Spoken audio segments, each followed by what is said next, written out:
नमस्कार, मी सुदर्शन जगदाळे, आम आदमी पार्टीचा पुणे शहर अध्यक्ष। आज खूप इंटरेस्टिंग टॉपिक तुमच्यासाठी घेऊन येत आहे।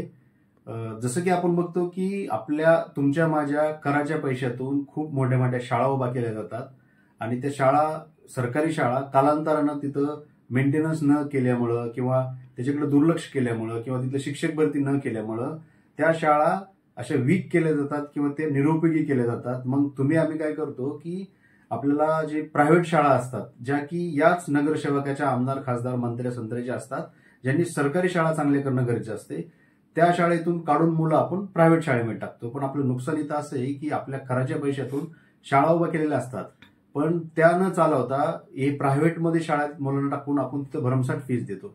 म्हणजे आपण टॅक्सच्या पैशातून लूट होती आणि नंतर प्रायव्हेटमधली फीस भरून लूट होती। असाच एक मुद्दा पुणे शहरामध्ये वेगळ्या मोडस ऑपरेंडीने एक चालवला जातोय आणि त्याला विषय आहे की भाजी मंडई।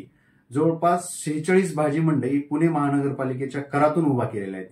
मग जवळपास शेकडो कोटी रुपये याच्यात खर्च करून भाजी मंडई बांधलेल्या आहेत आणि त्या भाजी मंडई जाणून बुजून बंद ठेवलेल्या आहेत आणि बंद करून या स्थानिक लोकप्रतिनिधीनं, आमदार, खासदार असतील, माजी नगरसेवक असतील, यांनी काय केलेलं आहे की आठवडी बाजार चालू केले आहेत।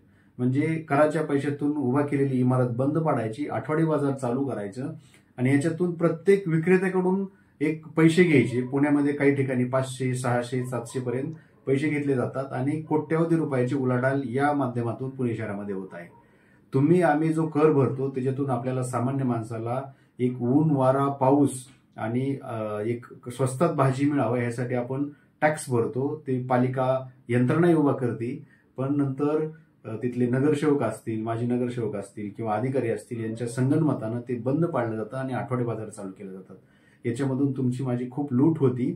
ती एक विषय असला तरी आपल्याला स्वच्छ भाज्या असतील किंवा प्रदूषण मुक्त भाज्या असतील या मिळत नाहीत। याच्यासाठी आम आदमी पार्टी आवाज उठवत आहे। तुम्हाला सर्वांना मी अपील करतो की तुमच्या भागामध्ये जर अशीच विषय असतील, बंद पडलेले भाजी मंडई असतील, तर या कॉमेंटमध्ये तुम्ही मला त्याचे व्हिडिओ पाठवा, फोटो पाठवा, लोकेशन पाठवा। मी त्याचा फॉलोअप घेईल आणि तुमच्यासाठी ती भाजी मंडई परत चालू करून देईल हे आश्वासन देतो। धन्यवाद।